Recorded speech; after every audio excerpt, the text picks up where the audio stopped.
Good morning. Welcome to Information Architecture. I hope your week is a good week.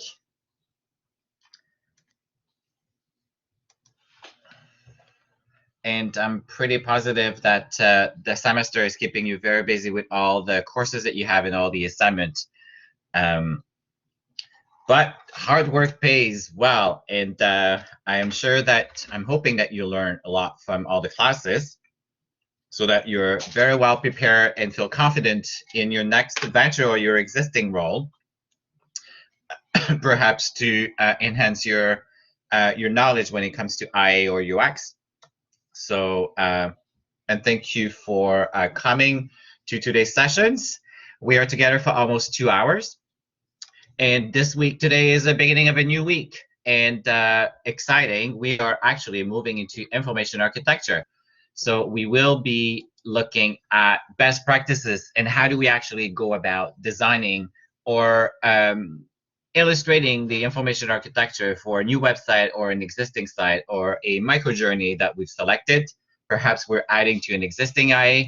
And in the process, which tool do we use? What kind of questions do we need to ask ourselves? So it's kind of funny that we are finally looking at information architecture at week 4 when this class is all about IA. But I think there's several reasons why we are touching and actually doing the illustration of IA on week 4.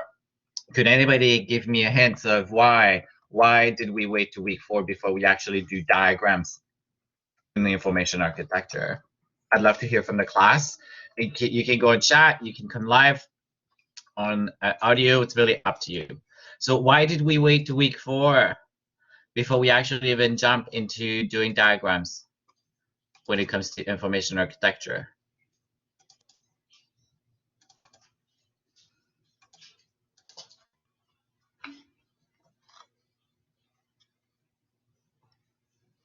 Yes, absolutely. So I think it's easy. Anybody can draw a diagram.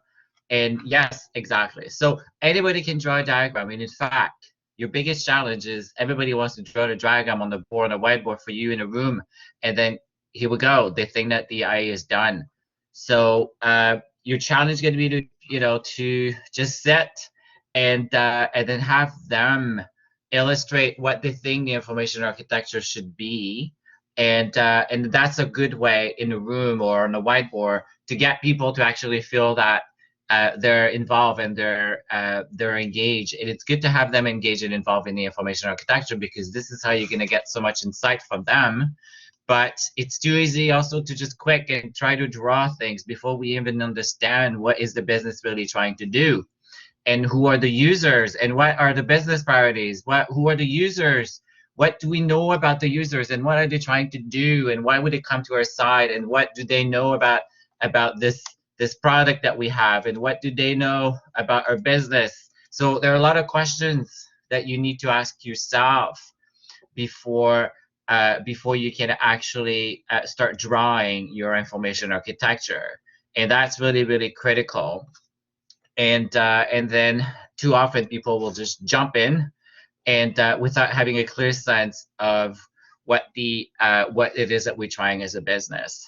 And on surface, it may look very pretty, and we've seen some example air miles, very pretty. It looks like they're very aligned with their business, but when you start going in and you start using the IA or the tool, this is where you meet a lot of obstacles. So now we're ready. We've asked yourself a lot of questions, and we also did some labs, and you did the cart sorting, and then there's a final submission for cart sorting as well. So you know what goes on to do good IA. And for those of you that came to yesterday's session, we talk about top-down and bottom-up information architecture. So the session was recorded. Leah came. I felt like I was doing one-on-one tutoring.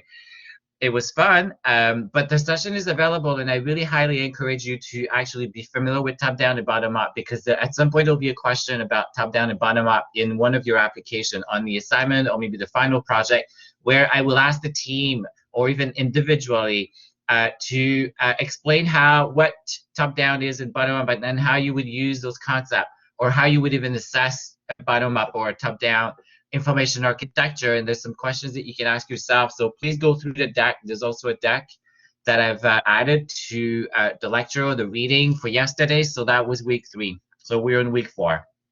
So today we're going to be talking about diagramming, and I'm also going to use this opportunity to talk about maybe some concept that we've talked in the beginning of the very few weeks, just to refresh your memory as well, because I know you've been bombarded with a lot of information in this class and other classes. So let me just make sure that I haven't missed anything about the question as to why we waited so long. Yes, so if you notice, you will notice the information architecture, the diagram is black and white. There's a reason for why. So we don't want distraction. We don't want, I is not about brand. I is not about color. I is not about look and feel. It's actually just very structural. Just like the wireframe, it's intentional. We want people to focus on the right thing at this time. This time is the information architecture, the content, the information we're going to be providing. So yes, Jamie said research. So we've done cart sorting, and hopefully by now you're very familiar or a lot more comfortable with cart sorting, what it entails, and then how the value that you will get from cart sorting individually and then as a team, and then having to debrief, and probably the biggest challenge is probably not to undo the cart sorting that you did individually with your customer. So we're going to talk more about that tomorrow, but the cart sorting is a very, very good initial research to give you insight to get into people's heads. And I don't know if you had a chance to use Think Aloud when you did your cart sorting, but asking the participant to tell you what is happening when they actually see the cards and they're trying to put all the cards together in a pile will reveal a lot of what their thinking is, what they're thinking, and how they actually think of those labels. You'll get a lot of insights, which will reveal their mental model, which is very, very important when you're designing the IA. And if you remember last week, we were looking at IA for cars, and then if we were to do an IA for travel, it would be very different. You've done one for Nightwood, which is theater. It's a completely different industry and a different space. There are familiarity and commonalities across industry, but there's also uniqueness around them. Yes, so you really need to understand the customer. So it's not how much empty space there is, but rather how it's used.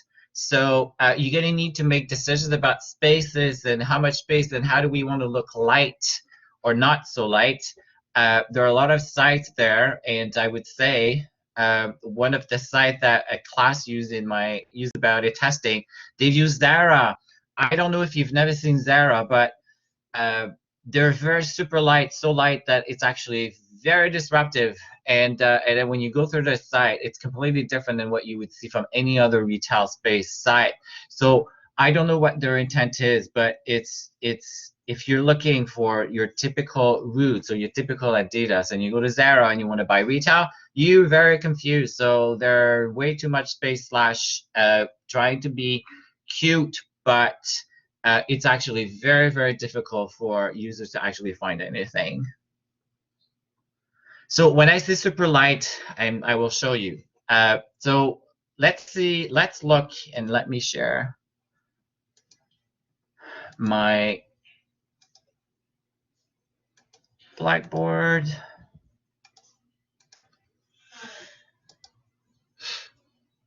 Okay, so let's look at roots.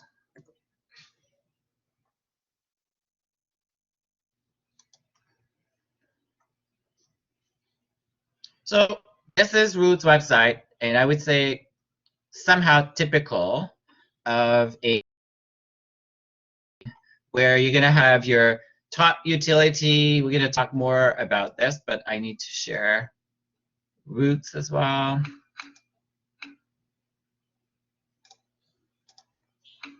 Let me just share.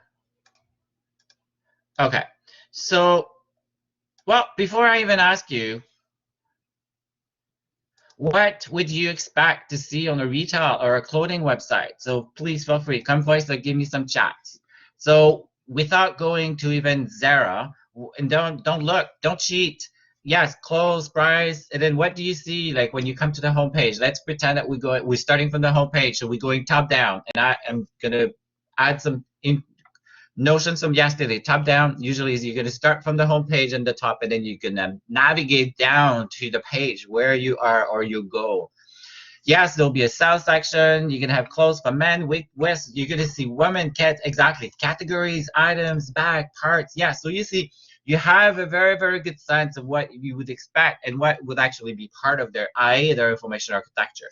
So, and that's true. You see that those are patterns. What you've said is archetype or prototype or patterns that now you've learned to expect that you will find this.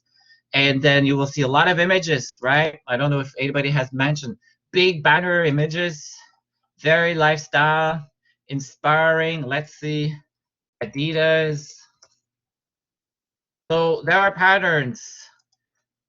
Adidas is a bit unique though. It takes you right to a detail page. No, okay, it was cached from my previous visit. But you see, big images, lifestyle, Lululemon. Let's see, Lululemon. Uh, Lululemon.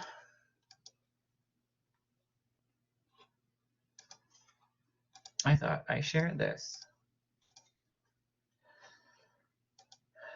Lululemon has a lot of images. Also, lifestyle, your woman, men, accessories, community. And then I'll show you Adidas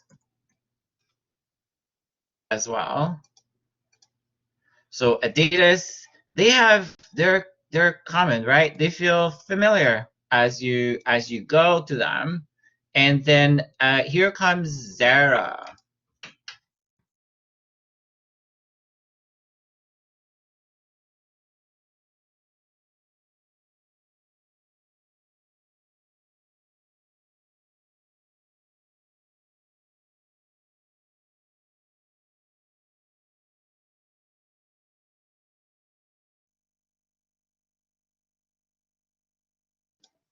My apology, I typed Zara in the collaborate session, so I kicked out and now I'm back in.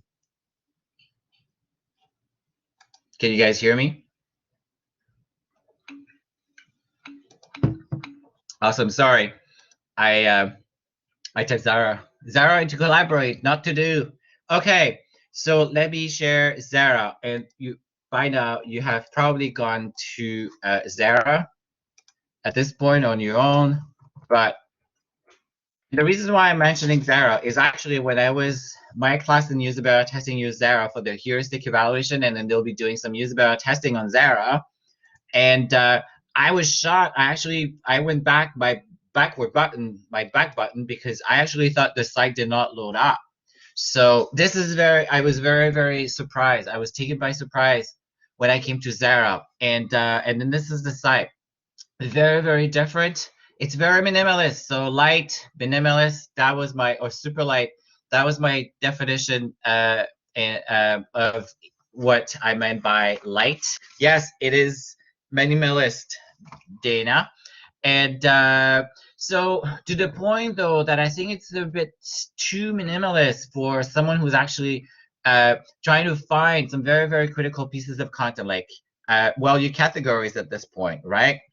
Where's my man? Where's my woman? So there is an Instagram look. There is a wanting to be brand, wanting to be light, wanting to be different, wanting to be cute and minimalist and have a lot of space. But I think it's to the expense of not really exposing and making it difficult for consumer to actually find the things that they've seen in all other retail sites. So I think that it's a bit too to the opposite of what we've seen and what we see.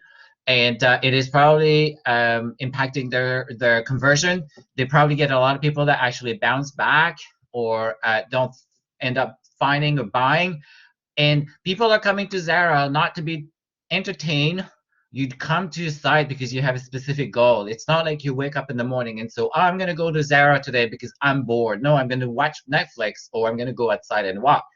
I don't come to Zara to be cute and be entertained and see what it is that they're now offering. Perhaps some people do, but no, I come with a specific goal. And I would say that that is too much of the opposite of one extreme of being too minimalist. I think there should be a balance. There should be a point in between. When I was at Air Canada Vacation and I started with them, they were very similar to this. They wanted to be all about inspiration and have images and beaches. But then the consumer could not even find a place to search for the vacation, which is what 80% of people will do. So a lot of content was hidden, and then I ended up adding and surfacing the content to eventually increase online business and get people to actually discover and wanting to be engaged and discover the content.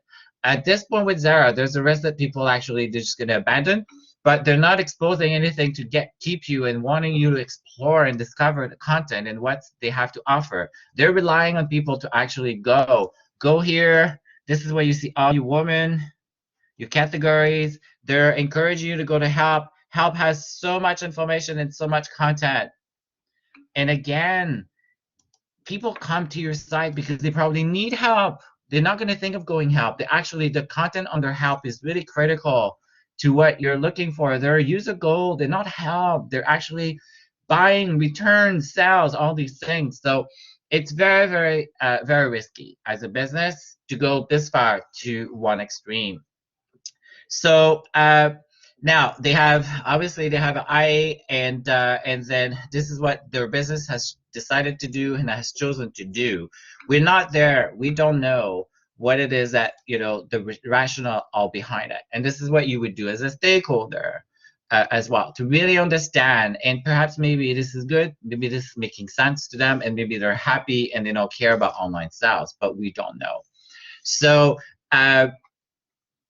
They're really relying on the consumer to actually explore and discover, which may not be what people want to do when they come to their site. I'm just reading some of the chat conversation. All very good comments. Yes, they have big images. Some people don't really like carousel. And for those of you that have done usability testing, you will see that. You will hear people say, oh, I really don't like those carousel. I find them too distracting. But at the end of the day, if they still manage to scroll down and see the vacation search or what they're looking for, they'll forget about the carousel. But yes, carousel are very powerful for brand and marketing, and people do click on them and actually do end up discovering and do end up buying. But I think there's room for carousel and also meet the user goal. So yes, some people don't like the Zara sites, but it's not about us. I definitely have an opinion about it, but I'm more concerned about their performance, their online performance. And consumers are lazy in general. They're not going to start exploring. But really, to be honest with you, when I came to Zara and I saw the site, I thought it did not load. And I actually went back and I came back and I said, wow, this is the site. I thought there was just like the homepage was not loading. I thought the CSS was broken, the cascading style sheet. So one of the questions from Dana is, so overall, Zara has a good eye or not? Okay, so how do we even answer that question, Dana, or anybody in the class? How would we assess if this is a good eye or not? What would be the first question that we would need to ask yourself to be able to know if it's a good eye or not? Sorry, I guess when we go on a website with one single aim, if it's clothing, we go to check the clothes at the first point, or seeing them, checking the price and everything. If we see that thing at the very first glance, we have good access to it. Maybe that's like not from a UX perspective, from a consumer perspective, this is a good website. If I don't get lost. That's how I Yeah, do. so no, absolutely. No, you're right. That's one way to approach it, Dana. And again, I think if you give a consumer a user goal and you say, great, so you are a prospect or you've been thinking of Zara, and maybe they've never been to Zara's website, but they've been to Zara online, but they've probably most likely been to other retail sites. But that would be a question that you would define on a who you would be bringing to your usability testing session, right? I don't remember if this is your side that you've picked on usability testing or not, or if you're on a different team. But That would be one way to do it. So maybe most users that are coming to the actual Zara site and the usability testing, they're actually successful. They're able to find a close. That's great. What is the business objective as well? Is online sales critical or not? That would be the first question. And then you would want to know, how is their online performance today? Actually, are people staying on the site? Are people this going to multiple pages? How many pages are they looking at? Maybe you will find that there are people are on the average are looking at 1 or 2 pages, but you know that in the retail space, people should on average see 5 pages. And then that is an indicator that there's something that is happening, right? Why are we so different, and why are people not engaged in any of the pages? So that would be a sign of maybe people are actually not interested in going about discovering the content. So let's say another user goal will be to find returns. I want to return. I just bought a sweater or some pants, and I need to return them. Now they come to Zara, and then you give them that goal, and they actually can find it. So then you would say, well, that goal fails. And what is the impact of not being able to do or find the information about your return? If you have to call someone, then that's a phone call to Zara. That's money. That's money wasted. When help has the information, but they don't even consider going to help because they don't think of help. They think of return. I just want to return. So there might be multiple other examples like this. The cart experience. So you would want to know, well, how many of all people that come to Zara, how many end up buying online? And let's say that your conversion rate is 1%, but the industry retail is 5%. And maybe you had a different website than this website before, and your conversion was 3%, but now it's 1%. Then I would say that's not success. There is something not right about the site. So you will need to do a lot of investigation. So but at first, I would say it's very risky. Their site right now is very risky. Why? I compare it to what we've seen on Adidas, and I know that people are very, very lazy, and you have a chance of people that will go to the burger. Plus, the burger is used for mobile. On mobile devices are responsive. Visibility, and what I have learned from all of my testing, showing is a lot more powerful than relying on someone to actually click on exploring. Showing man, woman, and kids on the main navigation here at the top, I will tell you, I will bet $50 that they will increase visits by not just triple digit, I would say in the 4 digit.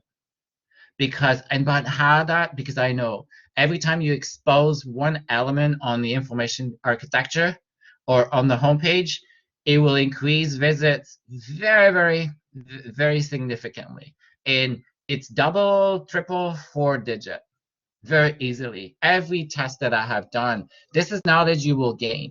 So this is maybe something you would do. So to answer your question about, is the eye effective? Maybe the eye is easy, people are finding out they manage to navigate through. But as a business though, is this the best that we could do? What if we expose men, women, and kids on the navigation? What if we expose return? What if we expose all the key content that you find under help? So under help, you find exchange and return, find a store, gift options, payment options, shipping info, product. Why is that not available on the main page? These are like very critical. They're not even help. They're like content. But they've grouped everything under help because they want it to be light, or they thought that it makes sense to group that under help. Maybe they did a cart sorting, but I would doubt it. These are very critical user goals. They're not help, they're user goal. I want to buy a gift card. I want to buy exchange. When you think of it, everything could be under help. Why they pick help? Like help FAQs are like the big garbage buckets that people put a lot of elements in, because you know what? It's easy. You just say, oh, it's there, it's one place. It's a lot harder to actually really think about a meaningful category or exposing them. Here, all they have to do is expose. And most people will expose items at the top navigation. So if you look at now, Nike, let's say Nike, and Nike, Adidas, These guys, I've been retail, and they're pretty good. I would say I would compare them to the Expedia of the travel industry. Uh, Learn from them too, and do some A/B testing. But you see, man's kids join us, help. They have help, but again, even help order status. I don't think that this is necessarily good. Me personally, if that was my business, returns, like expose those set of keywords that people have either typed in your search, will give you much better reach, less phone calls, more people to buy. So, but again, there's not one recipe, but yes, there are multiple ways of assessing and seeing how they navigate this one, but you need more than that. You need to look at the business. Where's the business? How is it performing? How is it performing? How's the industry and how's the benchmark? And how long does it take for people to actually find those things? And how often do they just abandon? So it's not a question that we can all answer, but I would say, given my expertise, I think they went way too far from hiding, and there are like they're trying to be cute like an agency, like a web agency, to show how creative they are. But really, when you buy a Zara, are you buying because they're creative, or are you buying because you want to buy? That would be the question I would ask myself. The font size is really, really small too, as well, and etc. So we could be spending a lot of time on Zara. They actually have very good clothes. I think that they've taken some big risk, and I would love to see how they compare to some big player in the retail industry. So maybe the mobile experience is a better mobile experience. And what we found on Roots, and that was a comment from Jamie, Roots Canada, we're working with Roots on one of my other classes, and the highest percentage of their visits is actually mobile, and then tablet, and then desktop. So perhaps their choice was we want to be super light for mobile, but again, I don't know. I haven't looked at it from the mobile. I don't know how the categories are surfaced, and maybe that was one decision for them. This the mobile first, and that would be fine. But I would need to look at data, the performance of the data, beyond just the usability testing. When it comes to performance and how it has performed and what people are actually doing as well from all the visits and all the people that are coming to Zara, and then I would be able to do a better assessment as well. So I hope this was useful as well by looking at eyes and what others have done. And I'm not sure how we move to Zara, but let's go to our slides now. Before I want to, because we're in week 4, I just want to make sure that everybody is familiar with the content of this week as well. Let's just look at collaborate together and give you a few pointers. So we are in week 4. We are doing eye diagrams, basics, best practices, and how do we go about doing the eye, like with sticky notes or even software. And then we are week 4. Next week will be navigation design. So in the eye, we're not going to necessarily talk about navigation and make decision about navigation, but you will start thinking and talking about navigation. You will see some in some of our diagrams. And then the following week, we're going to be talking about user flow. How do we show flows? How do we show like a main user journey or a main user flow? How do we illustrate that? Some of the best practices as well. And then we're going to be done. So this is a very, very short module, but we do actually 13, 14 weeks in half of that. I give you a lot of reading this week. So they're not all mandatory, but I highly recommend that you do the readings because there's going to be there's too much when it comes to information architecture, diagramming, and then labeling, the process. I found a lot of good readings that I thought would be really, really helpful for anybody who's really interested in. There's several of them, but I say I highly encourage you to at least scan them so that you'll be familiar, and then you're going to see that there is some of it is being repetitive with what you've seen, but it's normal because we're getting into week 4 and we're going pretty in depth in terms of IA. I have shared with you some IA diagram samples. So you have multiple samples that I have shared, and we can review some of them in class today as well. But I share like different sizes and different variations of eyes, and at the end of the day, you will pick a tool. I will share with you some of the tools where you can create them, but you have multiple examples. At the end of the day, you'll pick a template that you like, and this is a template that you will use with your stakeholder in the business. They will become familiar to you. They'll become familiar to your style. What's important is that you're using a tool to get the information that you need from your stakeholder. Whether it's Adobe, whether it's Visio, whether it's Miro, it doesn't care. It doesn't matter. It's getting to what you need to be able to propose and put forward the best information architecture based on everything that you've learned. The tool itself is easy, but the hardest part, which the tool doesn't give you, is asking yourself the right question about the business, the users, what makes sense to them, what you discover in cart sorting. No tool will give you that. So the thinking and all the questions you need to ask yourself, regardless of the tool, do apply. Now the tool is an easy choice. So you have a lot of samples to look at. We're going to review some. You have the lessons today, and then we have the lab. So tomorrow's lab, we are going to work. You're going to have a chance tomorrow to work on the lab for this week's lab. This week's lab has to be submitted by Sunday midnight, and you're going to get a satisfactory or unsatisfactory. So let's spend a bit of time on looking at the lab. But tomorrow you're going to have a chance to work on it on the lab. So I'm going to share with you some details today, but now you're going to know where to go and be able to look at it. It's individual, but you could work if you want it. You can work on your team. You can work with someone else, but everybody has to submit. And you have to take the Nightwood Theater project lab from last week, and you have to build the eye for using the cart sorting. And I would say that's an easy lab, because I think you probably found by now when you do cart sorting, you're kind of starting thinking about the eye and what the eye will include. It's the beginning. It's the foundation. It's starting the foundation for your eye. And now you're just going to have to put it formally into a diagram, which you will learn today. But there is a lab that you need to submit. You're going to be marked as satisfactory or unsatisfactory, and you have until Sunday. So that is available for you to read, and tomorrow you're going to have a chance to work on them.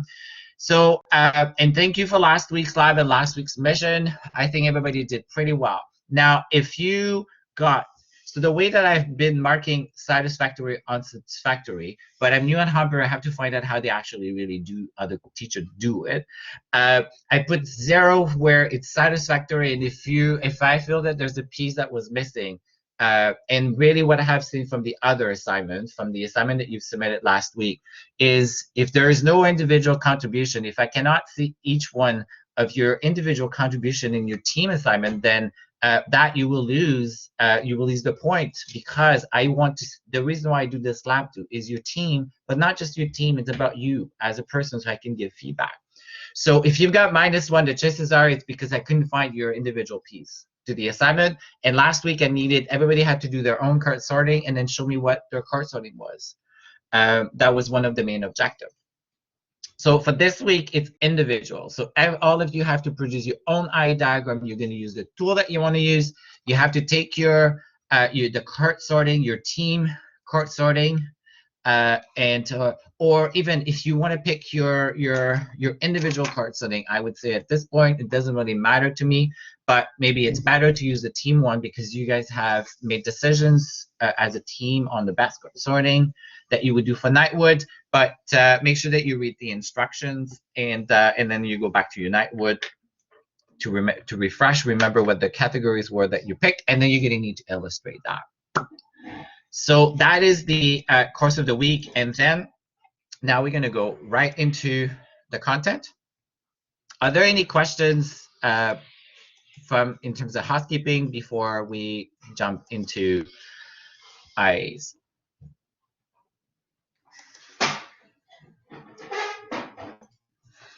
Okay, so this is how we got to 0 and a few others. So it's not so much about empty space, the empty space, but it's rather how it's used. If it's not how much information there is, but it's rather how effective it is arranged. So remember, you're structuring information, you're structuring a path. So people are coming to your site, they have a very specific need. Sometimes they know exactly, sometimes they don't know, and you need to be able to guide them in their quest for the content, or to actually do. So for those of you that came to the session yesterday, it was called information architecture when the web was really much hypertext. It was just content, but it has evolved. The web now is a tool. It's transactional. People are coming to do things. So you move beyond being information architecture like librarian. You are actually structuring experiences. You're actually building software. You're building application.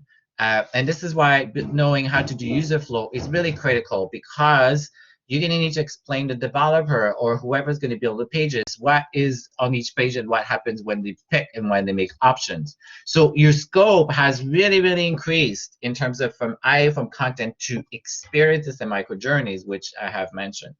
So we've already seen this diagram, and it's really, when we say I diagram, it's taking a cart sorting and then putting into actions, putting into boxes. So it will look something like this. Most of the I's that you're going to do will be hierarchy. So you're going to have the top, you're going to have the home, and then you're going to have your main category, and then you're going to have subcategories and other pages, and then a n number of pages. So there's going to be a lot of things that you're going to need to know and ask yourself.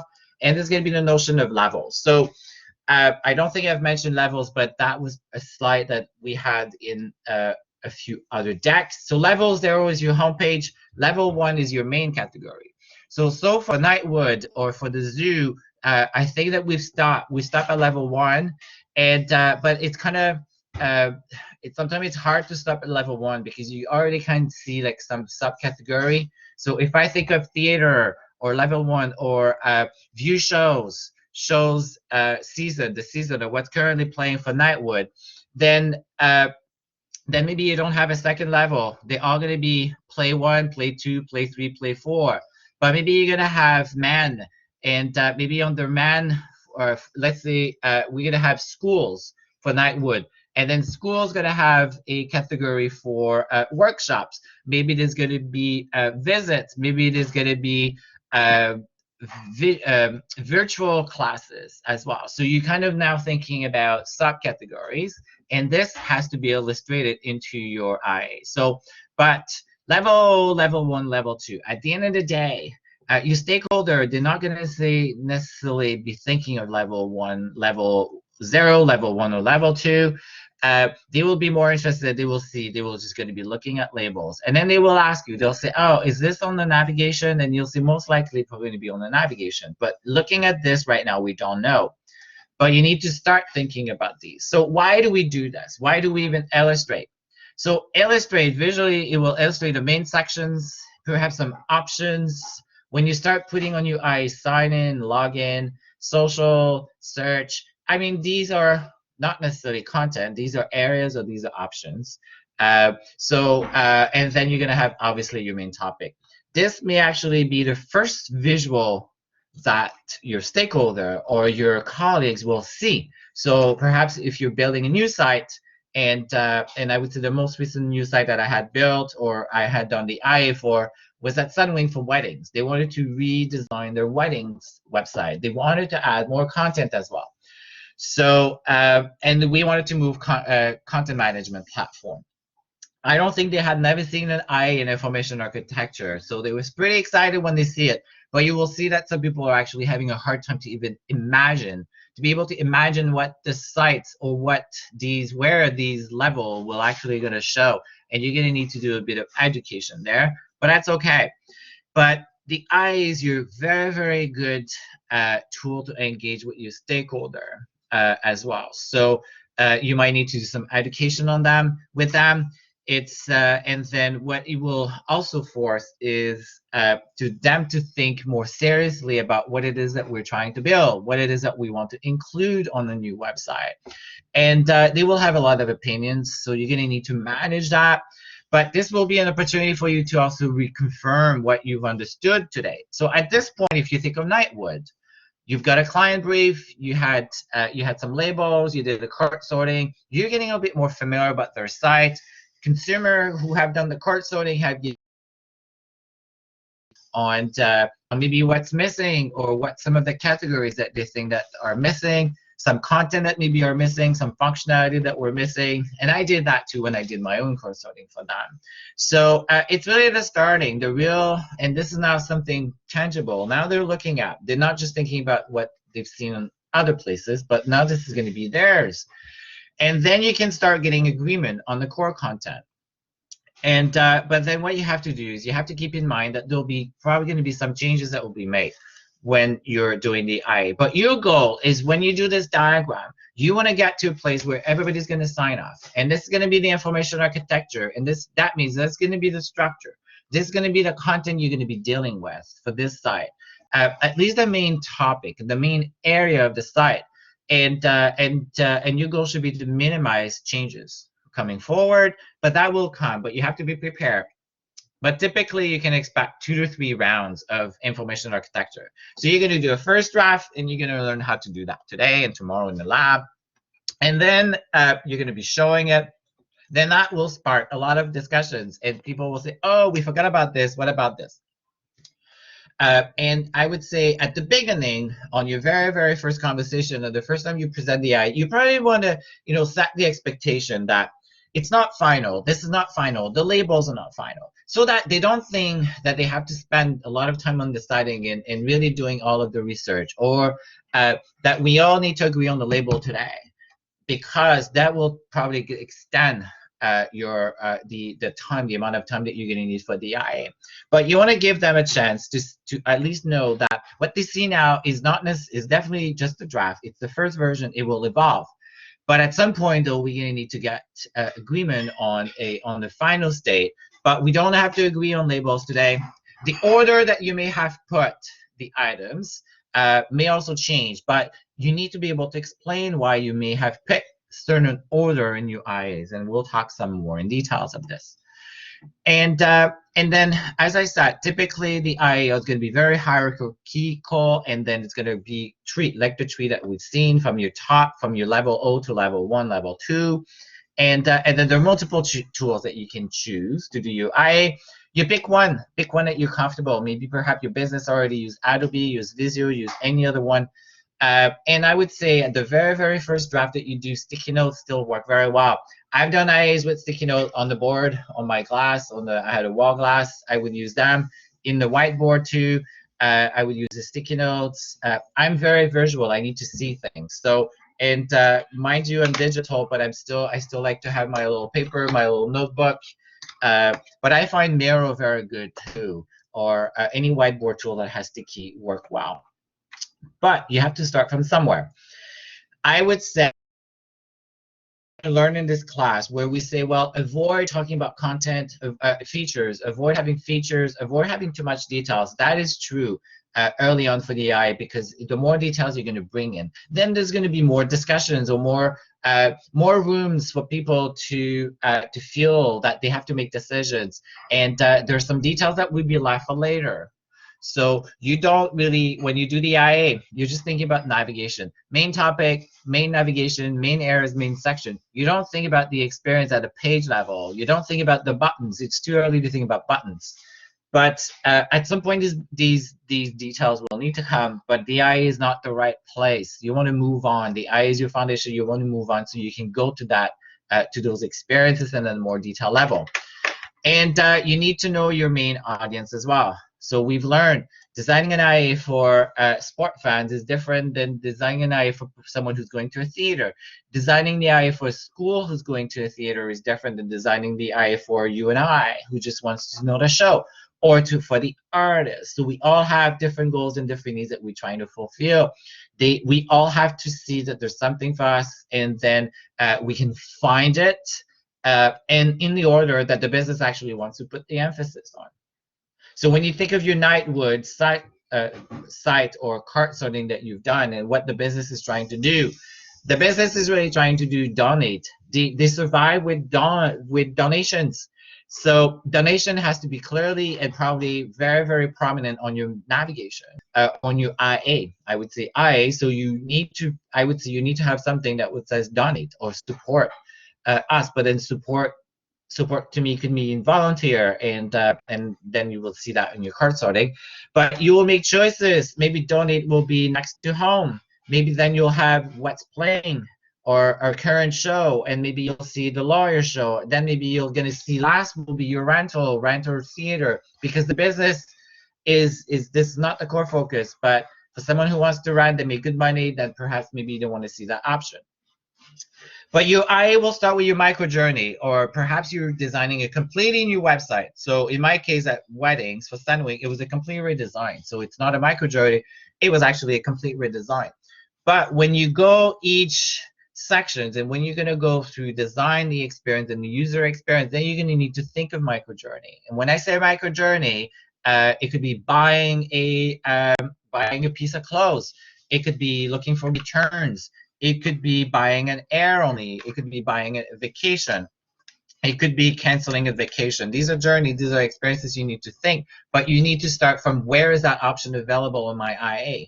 Where do I find this option of buying? Where do I find this option of canceling?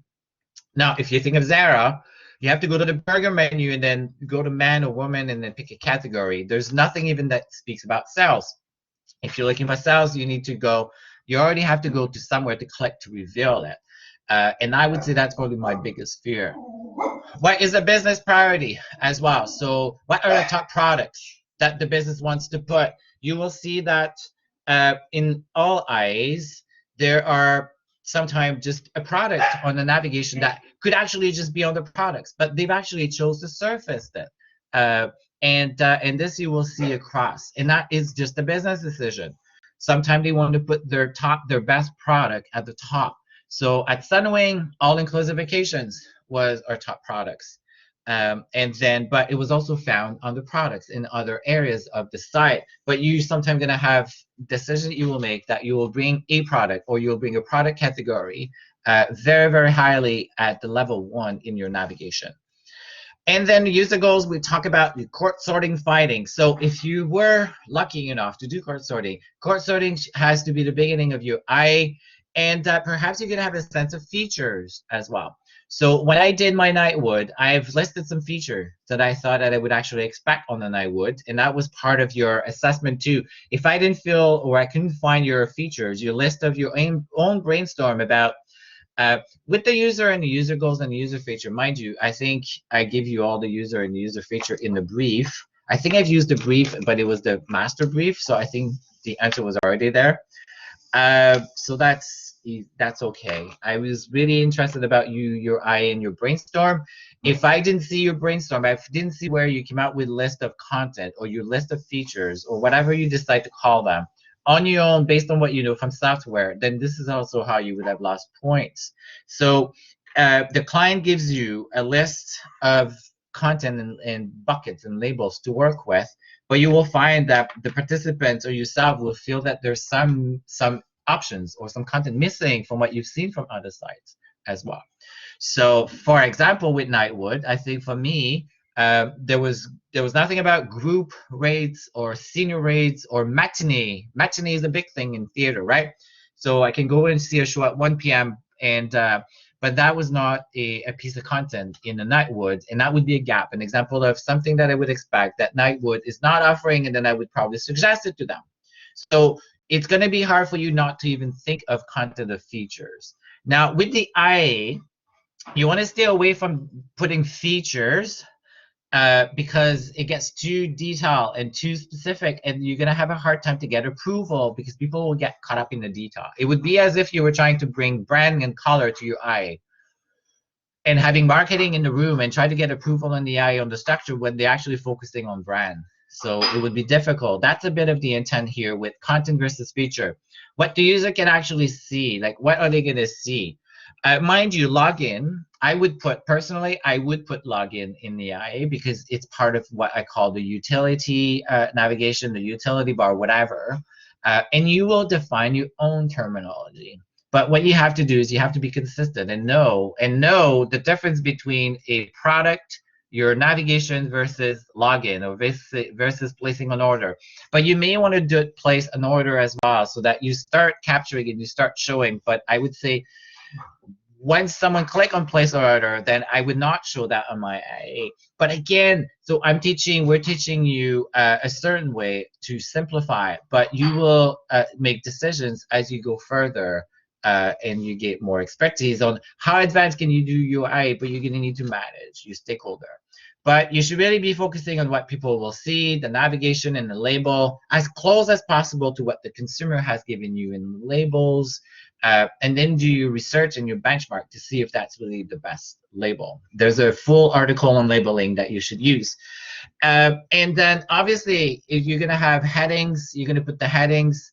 And then if there are buttons or links as well in the eye. But we're going to look at some very, very specific examples. But it's going to be up to you what you will include or what you will not include. But the fewer details, the better. And keep the details for when you really go into at the page level, the wireframing and the page level. In UI, we should just get a really good sense of what will be overall the number of sections that you're going to have in the top level topics that you will include, the subcategories under each of them, so that people can really feel that we've captured everything when it comes to the website and what the website is trying to do, and the priorities and what you're surfacing.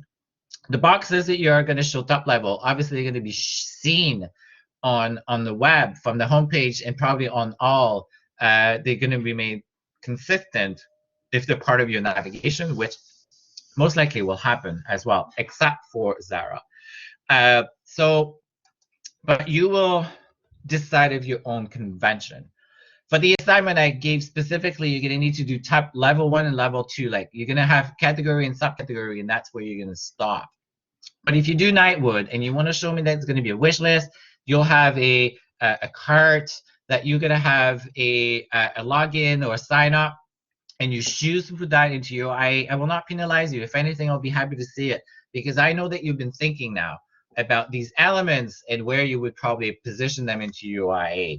At some point you will have to do that. So as long as you can explain and justify why you're making your choices, then this is really all of what I'm interested in.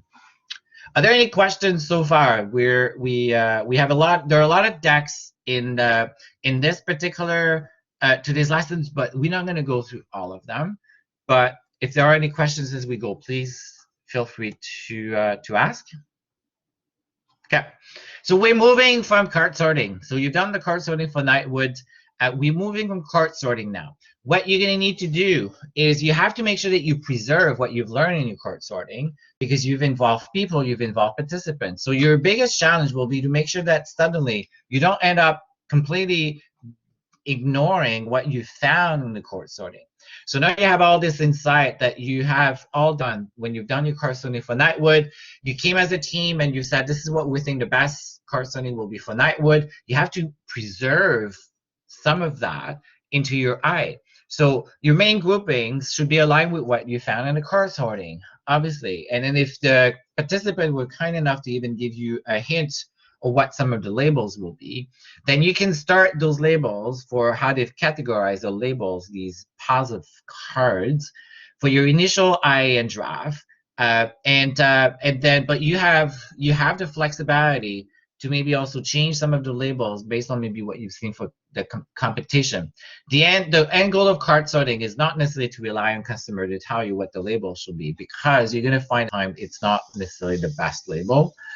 For multiple reasons, but at least it could be your starting point, and then you will maybe do your little homework to get maybe that, to refine and get that best label. And if you remember, you can look at your competition, and you can also look at Google search volumes on AdWords, or the tool that I shown you. But I've used it last week, and the free tool that I show you is that it looks like it's going to be decommissioned. So if you have Google AdWords, or if you have a Google account, Google AdWords is free. I would actually suggest that you all create a Google AdWords account. If you're going to do you're going to decide on categories, I think you do want to get a sense of volume searches and how many people are actually searching on those labels or terms. And good terms, good labels on the information architecture at level 1 have huge impact on search engine optimization, which you should be familiar with as well and aware. So now you're going to need to think about creating your subcategories for Nightwood, and don't spend too much time on format, meaning the tool or the format or alignment at this stage. You're probably going to be using sticky notes. Focus on content, business goal, user goal. That's what I mean. This is a lot more important. than the format. And being pretty and exactly pretty at this stage, it's too premature. So this step, do we have a question? Hi, Eve. So I have Hi. a question. Yes. So when we were doing the card sorting exercise, we noticed that not a lot of users were using donate as a separate category. But as you pointed out, the donate is very important and it should be highlighted on a website. So in those cases, Yes. should we go against like what we see in the card sorting? Like what should our judgment be like? So were they putting donate anywhere, or they were just leaving it empty? So there were a few who chose donate as a separate category, but then otherwise it was pretty much clubbed with partnerships and it was more like get involved. So it Yeah. collaborated with partnerships. Good. Good. That's all I would do. So I would at that point. Do I say your name correct? Is it Ankle? I'm sure. Anshul. So Anshul, thank you. If then I would say that I would probably say, well, across 5 participants, we actually found that 3 or 4 participants said that it would be somewhere with the get involved, support or get involved. This is where people actually thought of donate, and maybe this is where you're going to put it. But the business Nightwood may still say we want to have something that says donate at the top one, level one, and that's okay. That's a business goal. And I would say if you go to most theater or most fundraising site, you will have like something that will say donate at level one, or on the utility bar, which we'll find that too, and that's okay. But the page itself lives under probably support. So, and I haven't really mentioned this because I don't want to give too much detail, but when you think of these boxes, each of the boxes on the information architecture, let me just go to that slide.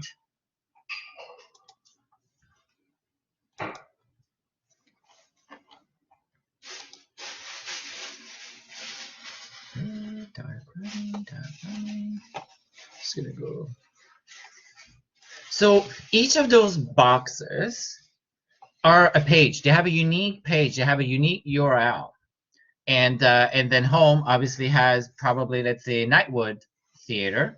And then if we say that level one, the first green box for level one is donate, then when you click on donate, it's going to take you to a page. So they shape, in theory, each of those boxes should have a unique landing page, have their own landing page.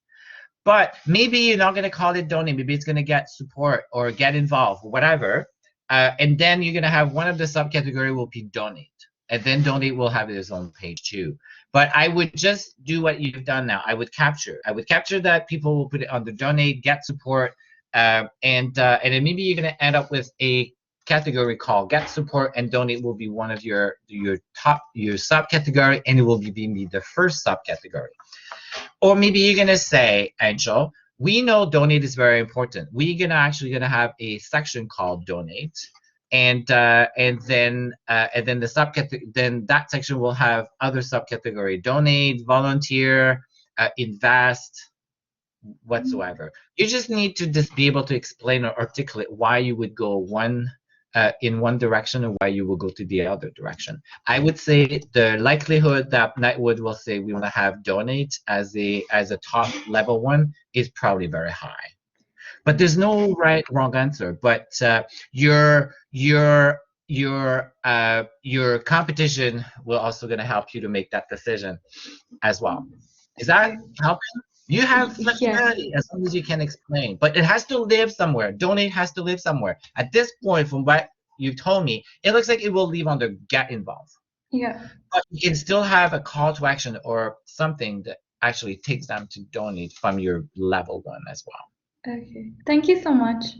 You're welcome. So in UI information architecture, you do not show pop-up message. So thank you, Dana. You don't show pop-up. Yes, you could very well have a pop-up when you first come to Nightwood, the very first visit on Nightwood. You have something that says donate, and it's a pop-up. But when you click on that pop-up, it needs to take you somewhere on the site. It needs to take you somewhere in the overall architecture. So each box is a page. So the pop-up is a way to get you to the page, that donate page. Just like sign up for email. in your architecture, if you have email sign up, you need to show where is email sign up in my architecture. Is it perhaps under About Us, where you have media, newsletter, media, marketing tools, our teams, our jobs? Each box has to have a home. Think of it. Each box has to have a place where it lives. And then what's going to happen with your information architecture as well is the information architecture, when everybody has agreed on the information architecture, content, you're going to have someone from content who's going to need to write content, right? Because if you propose new content, new section, let's say maybe Nightwood doesn't have anything for donate, or maybe they do, but maybe in your cart sorting, and I think we've saw some labels, one of them was investing, invest, maybe they have no page, nothing exists, so you're going to need to build a page. So one of your artifacts or outcome of information architecture is you're going to have multiple people now. They're going to use this as their blueprint. You're probably going to hear blueprint. And some information architecture or architect will go as far as labeling these. So your zero, let me just use my pen. So this may be called 0.0, 0.0. We're going to see this in some example. This may be called 1.0, 2.0. 3.0, and then this may be called 1.1, 1.2, 1.3. And then you're going to have a deck. You're going to do a content deck. And the content writer is going to start building a Word document that will say, level, they're going to probably include their eye, and they're going to say level 00 homepage. What will be on the homepage? But they're going to use the wireframe. But they're going to start building section 1.0, donate. Or maybe 1.0 will get involved, and they're gonna have 1.1 to get donate, 1.2 invest, 1.3 whatever, and then they each gonna have a page, and they will have all of the content. They're gonna write the content, so they're gonna create a content deck. So you see how the eye is being used for multiple purposes and how critical it is. So you're gonna need to have your business to build structure and processes to use as well. But one step at a time. Baby needs to crawl before baby can run. So, but you don't show a pop-up on your eye, but you could do a pop-up to get people to donate, but you're gonna need to decide where, when someone clicks on donate, where do I bring them? Maybe it's gonna be here, maybe it's gonna be here, but there's gonna be a unique URL. So could we say that the cart sorting showed that user expect to see donate on the get involved support, but we also have to consider that it is the main business goal and put it somewhere? Absolutely, Nelly. That's the intent. So you've said it. You, even if the user, so at least you know the user have a natural inclination to probably go to get support. When you think of your cart sorting, you wanted to get a sense of where would people go naturally to look for something called donate. Where would people go naturally when they actually when they look for a specific show? Where would people go naturally when they look for the lawyer show? The lawyer show is not an easy one because it's a show, right? Some of you probably said the lawyer show will be on the all shows, but the business decided to have a category just for the lawyer show because it's probably a very important show. It's all feature show, and they probably get a lot of money. They have a lot of sponsors. So they've said, yes, it belongs. And the consumer, when they come to Nightwood, naturally they'll be inclined to go to see our show, see our season, see our show, see what's playing right now. And hopefully they will see their lawyer show too. But Nightwood said, we want to have the lawyer show here too, because it's our top. And what happens when people come to your site? This is what they will see, right? Remember, this is what people will see when they come to your site. They will see this. Boy, I am a lefty using the right mouse. They will see this. So the more exposure these items have, the likelihood that they will actually feel that they've seen what they're finding what they want. And that was my bottom-up approach to that I've talked about yesterday. This says a lot about your site. So most people will come here from here, right?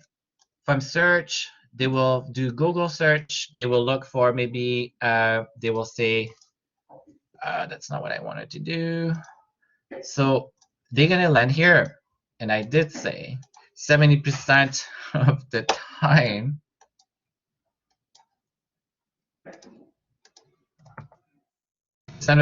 this is what people will see. They're gonna come and land on this page, and they'll go see a theater show near me. But then they'll come and then they're gonna see, oh, there's a lawyer show. What is this? And they're gonna go question mark and they're gonna click on it. They'll explore, right? Or they're gonna say season pass, and they're gonna click here, and then they're gonna go, oh, I can get involved. But initially they came for this. You're encouraging bottom up, bottom up, bottom up, bottom up the looking. So here are the lessons from yesterday. But yes, the business goal, very, very important. There's not one recipe, but you just have to build one or come up with one that you feel that is probably the best for the business based on what you've seen for the cart sorting. And then you will be able to do some testing, A/B testing in analytics, and see how are people actually navigating to my content. Some tips. Traditionally, I is represented in like a tree. We've seen it. Level 0, your homepage is level 0. Then you have level 1, level 2, level 3.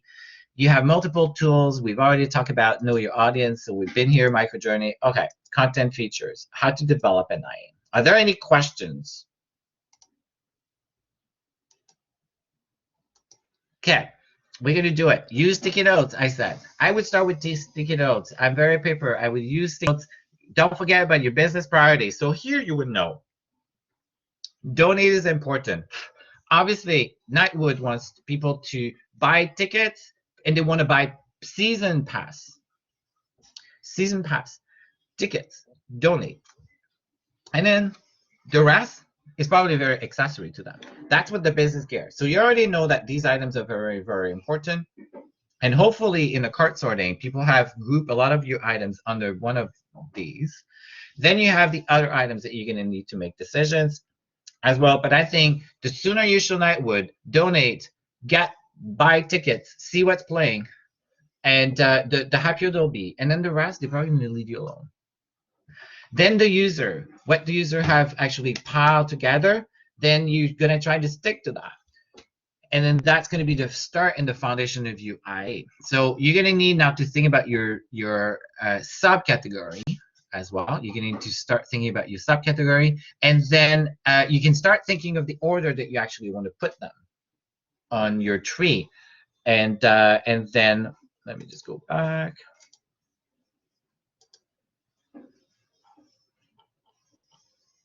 So you may want to, you're going to start from the order 1.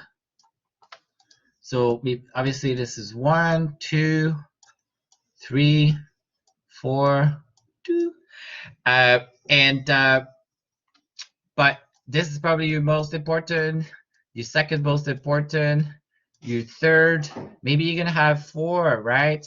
Maybe you're actually going to have 5, 6. We talk about breadth and depth.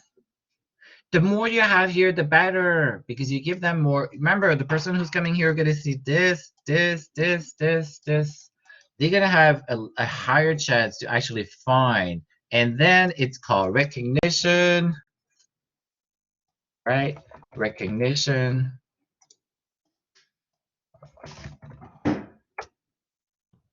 Much better than recall. You're showing them, they don't have to remember. So that very, very powerful. So you don't forget about this. We've been talking about since day 1, and this is why it took us so long to get to this stage. And then you separate products from side options. So you probably want to start thinking about, and I'm sure you've seen it when you did your Nightwood, it was hard to not think about when you the cards, and I think the cards were a mix of products, a mix of things that I can do, a mix of things that I can see, and then you saw that there's probably things missing that you've added, like I did. So you can start bucking it yourself too, like what is product or my product, and then what will be anything related to help and FAQs, or maybe things to account profiling and logging in, signing in. You're already kind of also structuring that into your own mind, but you may want to start creating cards for this as well. But hopefully you've done that when you were doing your cart sorting. But we were only doing card sorting with 50 cards. But you're gonna have hundreds. You're gonna have 150. Sometimes it's big, right? So you need to start also thinking about how do you divide it up to help you to be clear and not get confused. Some more stuff. Don't worry about the exact label yet. So if you're trying to get really the final label, it's just going to put more burdens on you. But be aware that you probably want to stick to the labels that users have talked or mentioned as your base, and maybe that's going to be the best label. But don't be worried about having the final exact label. But at some point, you're going to need to say, this is it. It's done. No more changes. And you will get to that. But you have to make sure that it's a label that the consumer will understand and not try to please the business, like air miles. Rewards, offers, remember, offers, is it a sales? Their travel. What is travel for consumer? And these are like top level one category. They're pretty big. Look at your competition.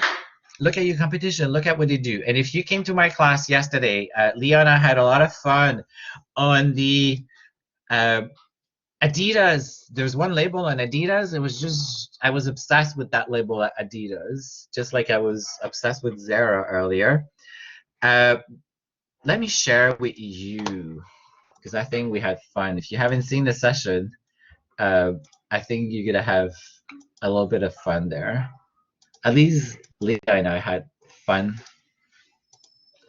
looking at competitions. Okay, so let's look at Adidas. Oh, maybe we should do a test with the class. Don't go to Adidas yet. And Collaborate is freezing on me, so perhaps people are switching class. Not sure. We'll see. But I know you can hear me. While I wait for the web to come back to me, Adidas has made a choice of a category for things like this: outdoor, running, hiking, soccer. So, what would be a category for a top category that you would actually put a level 1 if you were Adidas, or if you are you as the customer and you're going to Adidas and you're looking for a running shoes? What category at level 1 do you think that you would most likely see or expect to see? Would you even expect to see a category for shoes like running or hiking or outdoor? And because I can't read Collaborate, everything is frozen on me. It would be better if you could tell me voice or live so I can hear you.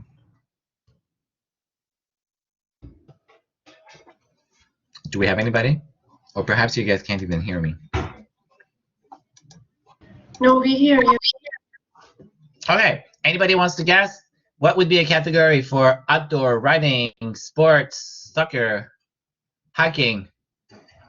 If there is a category, what would be a category that would actually resonate, that you will know that this is what you have to click on to find your running shoes? If there is a running category for all gear related to running? Yes, that could, I mean, this is what you think, and I can't even see your name. Sorry, I'm like still frozen between on my Adidas. But yeah, that's what you think. Well, why not have a running category? Anyone else? Oh, we have the chat. Sorry, I can read the chat for you. It's footwear, sport, footwear again, soccer/football, outdoor kit, performance. These are the categories. Okay. Yeah. No, I mean, it's what we think, right? It's really what's coming to us when we think where we would go. And footwear is probably one category. Yes, totally. So there are categories called sports.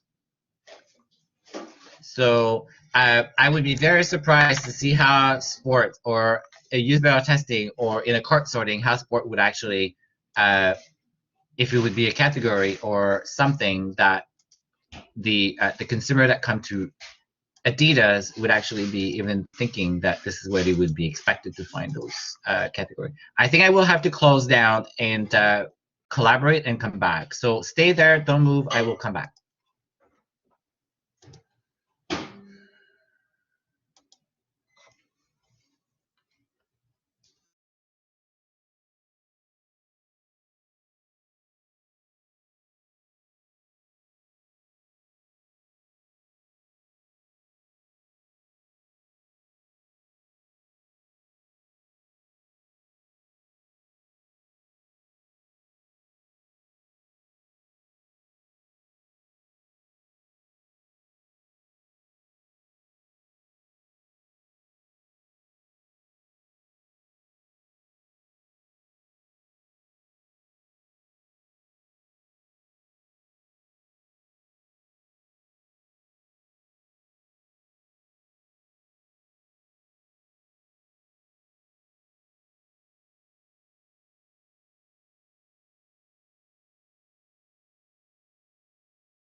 I'm back. My apology.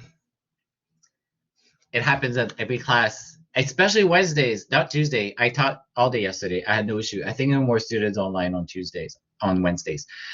Okay, so the fact that we had so many people, so many different labels and cards for that item, I think is a sign that there's probably a need to we need we would need to spend a little bit more time on why would we choose sports for that specific category. And I don't even know that needs to be a category, but perhaps they made that choice as well. So a very good example of that would be an area where I would be spending time if I were at Adidas, to look at data, look at analytics, look at my competitor, look at what other people are doing. And then Leah and I went to Nike. We've looked at a few, and then I don't think that any of them use sports per se. But again, it would be a very good place to spend time on really understand if this is the best category and how people think of that category also. And then the other thing, when you actually roll over that, they do have shoes, clothing, accessories, and then sometimes it looks very redundant. But there's no one recipe. But at least knowing that maybe there's contention or friction in that, I think is the starting point. And then you have look at data, and then you decide, and you go further. And then you do cart sorting, and then we already kind of done it. But a lot of labels have come up. Okay, so you would be ready to do your first draft, your second draft, share, get feedback, and then iterate. And we've talked about iteration. But you have your first draft. You have to go with what you think is the best. So you don't want to depend on your stakeholder to tell you how you should do your IA, and what's best for the business and what's best for the customer, for the user. That is you. You're running the show. This is your deliverable. You're accountable. You're responsible and accountable for the information architecture. And you don't want to come across that the people in the room know more about you than you should know. But they definitely know probably more about their business than you do, depending on how long you've been with the business. So that is very important to be aware of. But you are the expert of what good IA is. And the thing is, when you design the information architecture, you have a holistic view. You are exposed to the entire business. You're going to be helping everybody in the business. Everybody has a piece of the information architecture. But you have the overall piece. And you have to make sure that it's consistent for all of the customer, and it's consistent for all the customer as they navigate through the customer stages with your business as well. So they don't feel that they actually need to learn a new information architecture when they go from buying to managing to doing returns, because you've done that job. Your job was to make sure that it's consistent across. And if you remember the air miles, I think that the person who owns offer is responsible for his offer. The person who owns rewards is responsible. The person who owns redeeming their points. But this is probably why we see inconsistency. The information architecture person is not even empowered to bring consistency. So you don't just do what people tell you to do and put the labels that people tell you to do. You will try to do what's best for the business and for the user. But at some point, unfortunately, some people may have the ultimate decision, and they may actually impose their choice of labels and a choice of categories. But you will have data, and you'll be able to do some A/B testing, and you will have to learn to let go sometime. But you know that you will have an opportunity to maybe show how it's performing, how it's maybe a bad choice, maybe it's a bad decision, but using data as well. So you're going to have to do a lot of this. When you are IA and you do UX, it's more about negotiating and building relationship and dealing with people and managing people than doing the boxes. The boxes is super easy to do. So I put a little visual graphic that shows you, like, and we've already talked about you've gathering your content. So when we did Nightwood, we had all content. You did categorization, you did cart sorting. Now you're going to need to do subcategories. For some of your piles, you had some very big piles.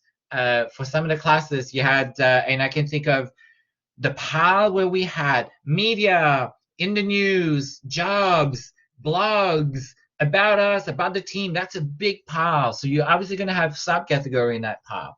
Some of you have created a pile called theater. Now I would challenge, and I don't know if I made that note, I would challenge that you really need to have a theater category, but perhaps this is how the customer has thought of it. But when you think of Nightwood, everything, when you go to Nightwood, everything's about theater. So you're going to have everything under theater means you may end up with a lot of items because you're not going to be able to exclude or not include. You could potentially end up with everything under theater because it's all about theater related.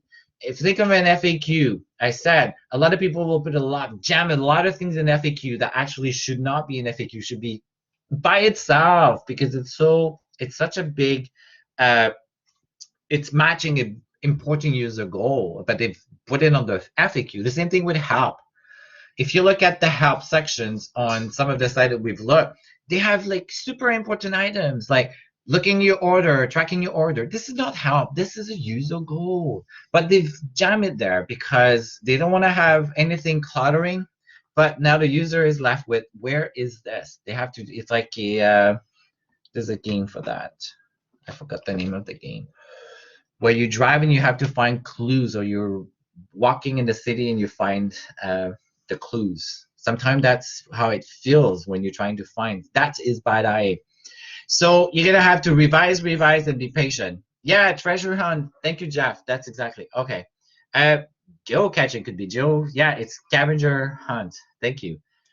Okay, so this is really a picture of what your first eye should look like. So this looks a bit like Miro, but mind you, you can continue with Miro if you want. You can continue with Miro. You're already in Miro. But me, I have done these sticky notes, and I still find them very powerful.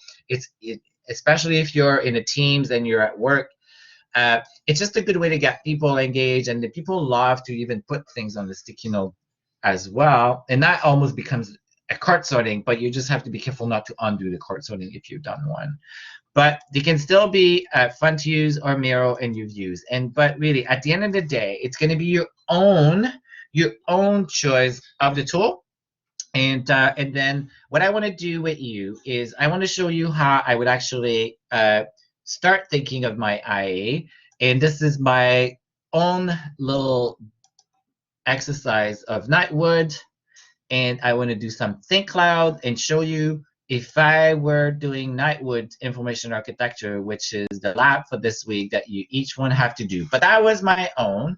And this will be a good opportunity for me to share with you my cart sorting, my own version of my cart sorting, but this is me who did my cart sorting. I actually wanted to do it with my partner, but he's avoiding doing the cart sorting exercise. I don't know why. It's so much fun. So, but I did my own, and then I've added some new items that I felt that were missing from the cart sorting to now. I think because I have so many people on my wall that I'm unlimited, and I don't have a paid version. But I think I will share verbally what I would do with you if I were to be the ones who would actually do this cart sorting live for this week, and hopefully that will give you some insight. So I choose Miro, but me, I have used Visio. So I've used Visio pretty much for my entire career, and then it worked very well for me for the information architecture, and then I use Visio for eyes, and I've used Visio for flows as well. But you can use any tool. So for the assignment, you can pick any tool, and then tomorrow you're going to do in the lab, you're going to do work on the assignment. You'll be allowed to use anything. I will put you in breakouts, and I will come and visit the breakout rooms, and I will listen, and I will give feedback as well. So if I were doing this and I would Nightwood, but before I do that, are there any questions so far about anything that we've talked about this morning?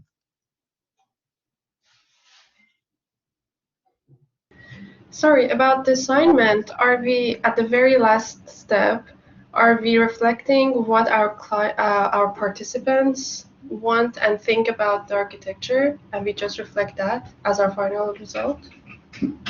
Okay, so let's not confuse this week and last week assignment. So, and maybe that's my bad too. I was thinking about this week, for this week is an assignment to do the information architecture on your own individually for your finding. So from your cart sorting assignment, which is due this week as well, which you're getting marked, I was referring to the lab Tomorrow we're going to do the lab for information architecture. Tomorrow in the lab, you're going to create the information architecture for Nightwood. You're going to do it in class tomorrow. So obviously, this may become your IA for the lab of this week. But you all have to submit. Actually, I prefer if everybody would do their own IA for Nightwood as the instruction by the in the lab, so that because you're going to be alone, you've done the cart sorting, so you can work from the cart sorting that you've done in the assignment, which is due for this week, tomorrow, I believe, and that is the cart sorting assignment. But then tomorrow in the lab, perhaps you're going to work by yourself on the IA. You're going to take your cart sorting, the final cart sorting that you've done for the assignment. That you're being marked on, you're going to take that, and that's going to be your baseline for the IA, which is pretty much what I'm doing now. So picture this, what I have on the Collaborate is my cart sorting, but and let's say that I've done it with my team. So this would be our team cart sorting. It looks like an IA, but this is our cart sorting, final cart sorting from your assignment. You will take that individually. You're going to start building your own IA into the tool of your choice. Is that answering your question?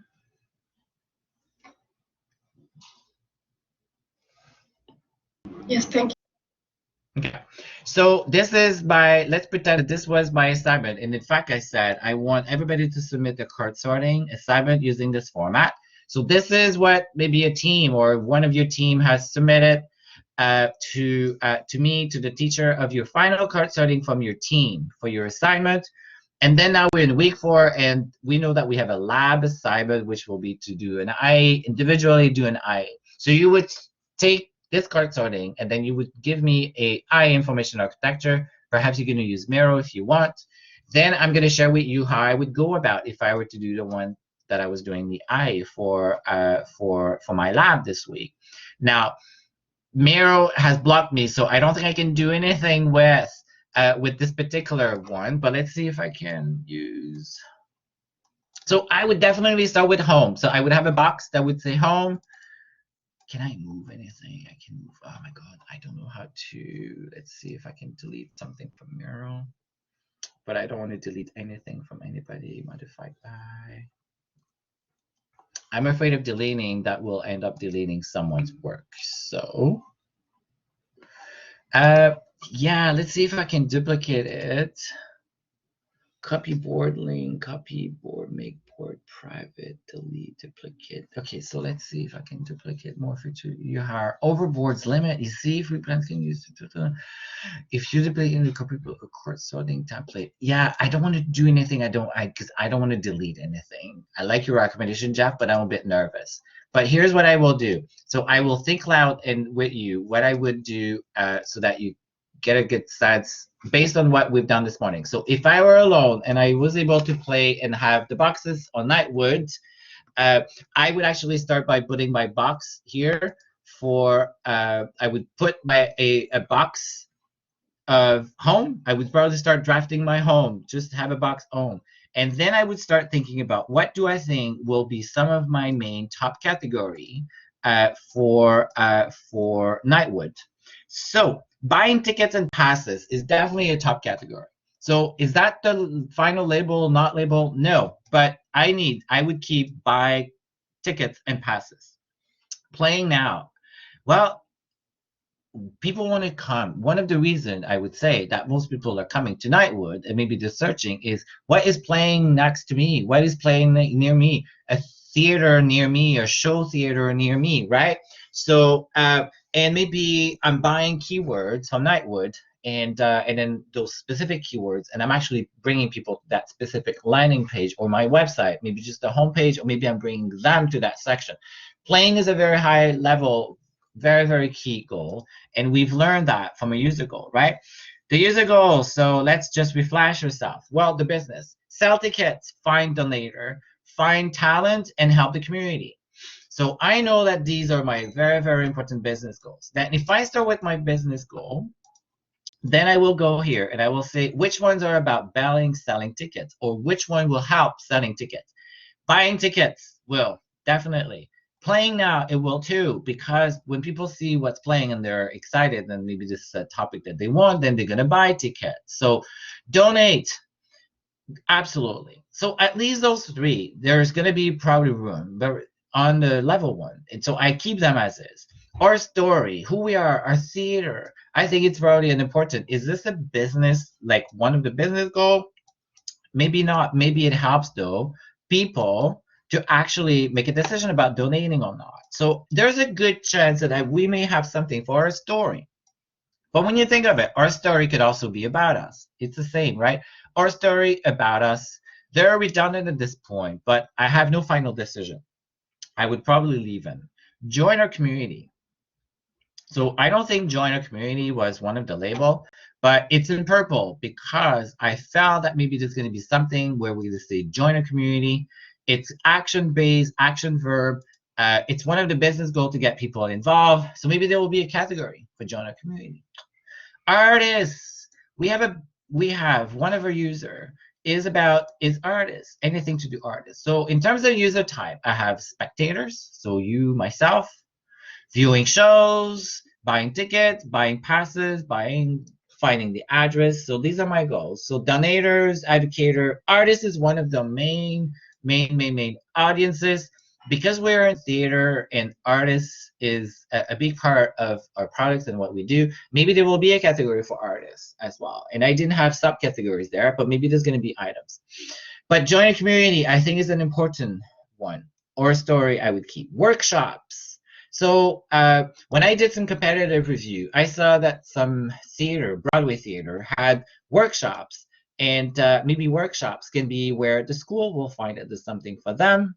And then we've said that we maybe have one of the years ago is education related, attend classes, see a show, attend workshops. Maybe I'm going to have learners. There's educator, but maybe there's going to be learners as well that we forgot about our users. And then there, I could have maybe a discussion with Nightwood and say, what about learners as well? Yes, Anshul. Hi, Eve. Just for the assignment on Toronto Zoo, so you said that we're supposed to follow the format that you're showing on your screen.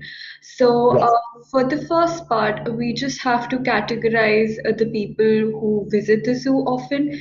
And then for the second part, where you're showing the buy tickets and all, which is part of like the business goals, we're supposed to go according to the Toronto Zoo, what the business goals are and how we would categorize the stickies around those. Am I correct? Yes, so the template that you see is very much a template that you should follow. I think it's easier for you and easier for me to visually see.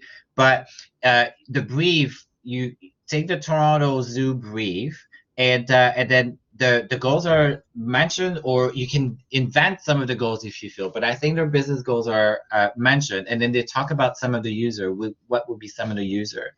If you follow this for the zoo, you'll do very well. Okay, thank you. You're welcome. Again, this is really the starting point, right? We need to know what the business is trying to do, who's coming to our site, what is important to them, to the business goals, so that you can almost match some buy tickets, find people to donate. Like, you see how it's useful and powerful? And these are terms that hopefully people have in your cart sorting, you've found in the zoo as well. So and then okay, so I was with workshops. I think maybe there's an opportunity to do workshops. Search, obviously, hopefully there'll be a place where I can search content. Maybe not, maybe they don't, but I think this is expected. But I don't know yet if Nightwood has one, or let's say Nightwood is even prepared to build one. Then boutique. I found on Broadway website or other theater that there's an area where they have a boutique. And actually, if you've been to a show, a theater show, a lot of the time they'll have boutiques. You can buy CDs, you can buy things. This is another way for the Nightwood to make money. And they know they want people to buy tickets because they want to make money, but maybe they have something for boutique. But maybe boutique is going to be something phase 2. And you may as well have a color coding, but we talk about avoiding color coding in the IA because this is not my IA, right? This is my cart sorting. But maybe I'm gonna have somewhere for me, I'm gonna have a little box here, in here, that at the bottom that will have a rectangle around it, and I will say maybe phase 2 or item for consideration. Maybe I will put boutique there. I don't know. It's really going to be up to you, as long as it's clearly identifiable, easy to identify for me or for your stakeholder. It's good too, but in my deck, I have a lot of examples that show where they've overdone it. Okay, let's keep going. About us. So I would, all sites have somewhere where we say something about us, and there are multiple items in my card sorting that I think that would belong there, that I have all them all. So most of them will be subcategories, but definitely about us, I think it's expected. But now it's maybe redundant with our story. We don't know it yet, okay? Rent a theater. I think I've seen, and I think it was one of their objectives to be able to rent the theater. So now what I would do then is I think there needs to be cleanup as well for these items. So I need to make decision, but I would say buying ticket is probably going to be definitely one. Playing now. Now playing now is what I would have labeled for my 2021 season. As well, and or perhaps where did I put my 2021 season? I didn't put anything for 2021 season. I just put play now. But maybe in your cart sorting you have something for 2021, and then you're gonna decide that it should be a top item, and then you're gonna have some items underneath it as well. But there's not one, okay? But playing now I think is very, very important. Now, and then donate I think needs to have or story about us. So about us is a very, very known or expected label, or perhaps I don't think that I need two. So perhaps I think I would probably eliminate our story, and maybe I would have something about us. Maybe I will have a subcategory that says about our story, or maybe I would entertain the idea of maybe replacing about us with our story. That's a bit of a bigger risk, but I don't know that I need to commit at this point. But I don't think that I would have our story and I would probably just have about us. Maybe I would keep about us and I would have the blog under about us. Or your blog could also just be an item in itself, which you often see. But maybe your blog can live on about us as a separate page, or it has its own section. But I think blogs could definitely have probably his own section. So maybe I would end up changing our story and moving blog to the top. But I don't know that blog would be next to donate.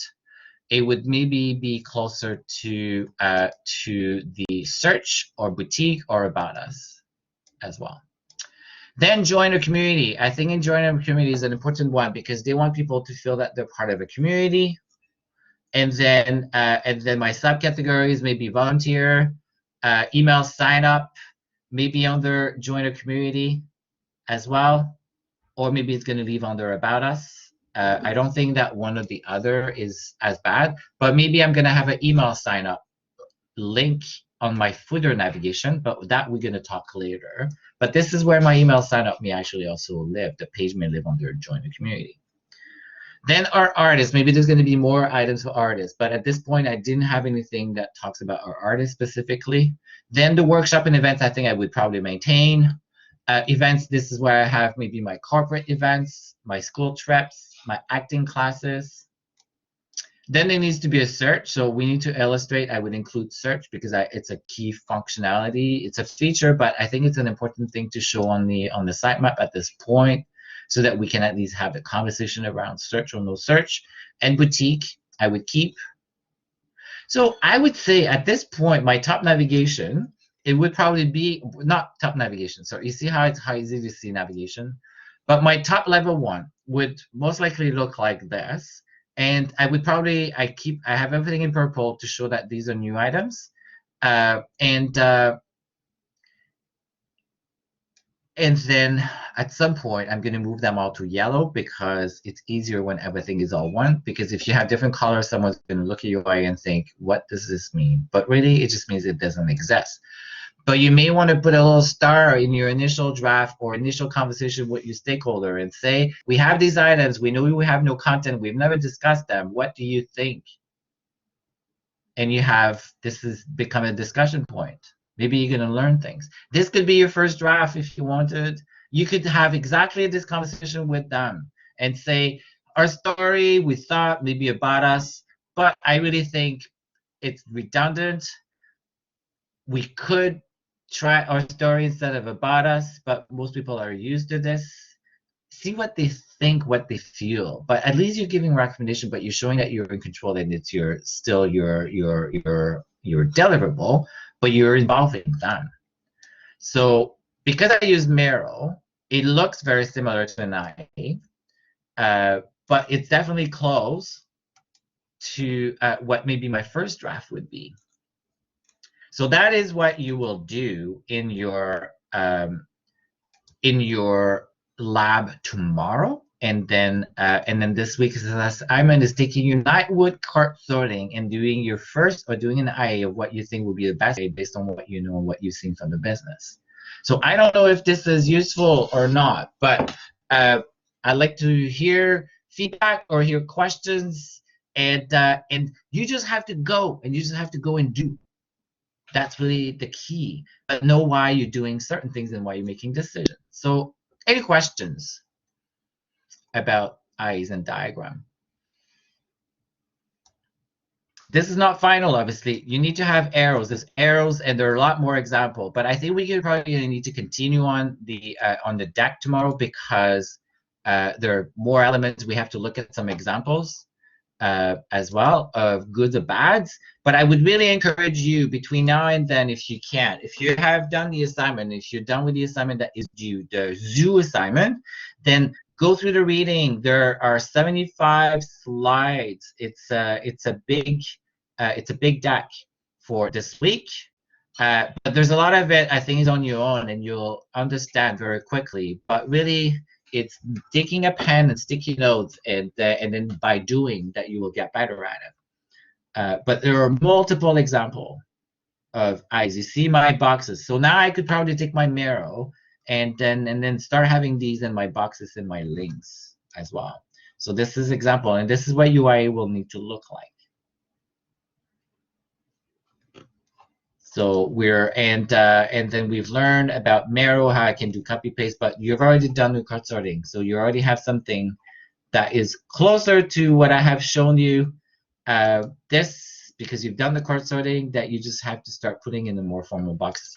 These are tools that you can use. So Balsamiq I've never used, Creately, you can check them out, and then I've posted some links to articles in ratings to tools. There's a lot of ratings for this week, but a lot of them are about some of the tools of the step. But it's just another way of explaining how you would go about doing a diagram. Okay, so are there any questions? Are we clear?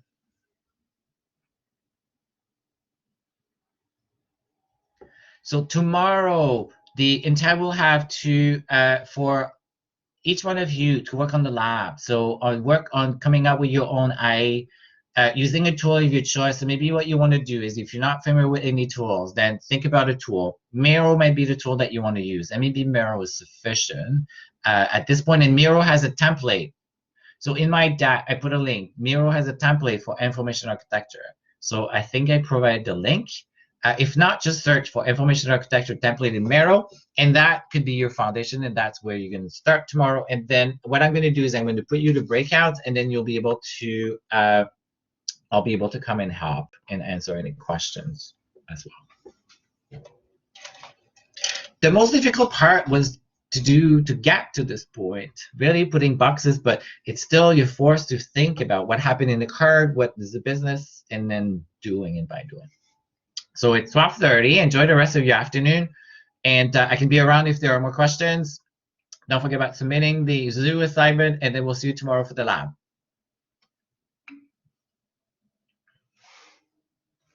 Awesome. Thank you.